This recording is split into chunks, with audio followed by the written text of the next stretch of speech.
morning to each and everyone. I would like to present our study entitled Effects of Geographical Location on the Characteristics of Rural Banks. Rural banks in the Philippines were primarily developed to promote and expand the rural economy.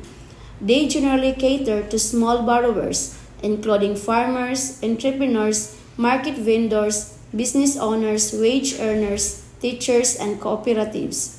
This study explores the characteristics of selected rural banks in the Philippines by examining their assets, capital, loan portfolio, and deposits, and their difference in geographical location outcomes. Frequency, percentage, ANOVA, and t-test were utilized in this study. The researcher utilized secondary data retrieved from the Bangko Sentral ng Pilipinas website, which their balance sheets publicly publish. This study made use of integrated theories such as the financial management theory and the agency-based models. The study was limited to 80 selected rural banks in the Philippines. With a population of 440 active rural banks in the Philippines, only 121 publicly published financial statements on the BSP website.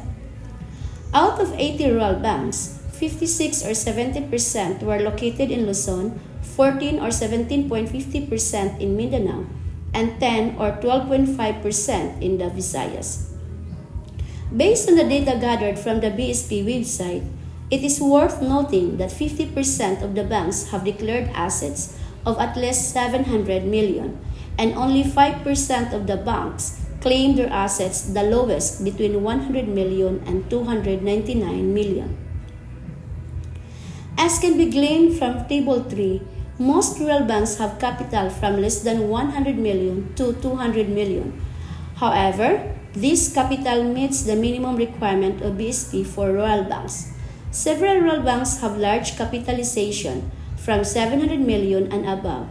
It implies that the majority of rural banks have small capitalization.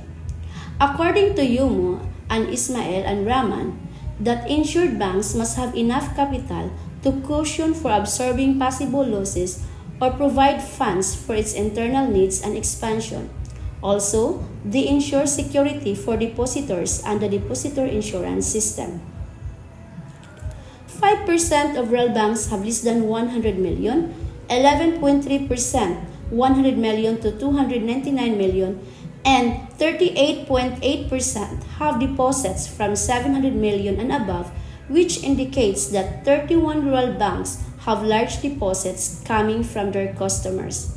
Thus, if the rural banks that participated in this study have large deposits, it can be implied that they have many depositors, whether big or small, that entrusted their money to these rural banks. The bigger deposits, the bigger the rural bank's liability to its depositors. However, it can imply that rural banks have many depositors, indicating their confidence in the rural banks to take care of their deposits and make them grow because of interest earned from this. It can be gleaned from that rural banks have an extensive loan portfolio from 700 million and above, comprises 28.8%, 300 million to 419 million, comprising 30%, giving almost 50% or 40 banks have extensive loan portfolio. This results implies that the majority of the rural banks are earning from interest income, and it is their primary source of revenue. However, the large portfolio also implies that most rural banks are exposed to high credit risk and loan defaults if they have non-performing loans. The purpose of rural banks is lending. Thus, it is expected they accept loans from the community such as farmers and agricultural entities. But a large portfolio does not always mean high interest income if the borrowers cannot pay their loans, and worse, if they default from paying the loans.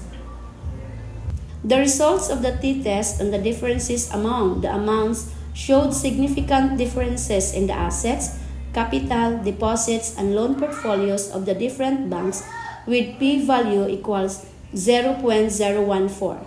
It implies that the characteristics of rural banks' differences were statistically significant. Is the test of difference on characteristics of rural banks and their geographical location. So based on the result of the t-test on the difference in the bank's characteristics such as asset, capital, deposit, and loan portfolio and that of their geographical location, it can be gleaned that there is no significant difference at 0.05 significant level. It means that wherever the rural banks are located in the Philippines, like in Luzon, Visayas, and Mindanao, their locations do not differ in these banks' characteristics. Based on the findings of the study, the researchers concluded that the rural banks in the Philippines have characteristics that differ significantly from one another. The differences are in their assets, capital, deposits, and loan portfolio of the rural banks. This is because the rural banks either have a large customer base or few clients or have low capital to finance the loans. The findings also showed that banks should manage their loan portfolios well, not to deplete their capital, although they have good deposits. The loans may become non-performing loans in the long term, so the banks need to be cautious of the risk. The researchers can also conclude that the bank's geographical location has no significant difference in the rural bank's characteristics. Thus, the results negate the agency-based model of corporate expansion's arguments that bankers might expand geographically to extract the private benefits of managing a larger or empire even if this lowers loan quality and increases banks' fragility. For future research, there is a need to look into why geographical location does not affect the rural banks in terms of their characteristics.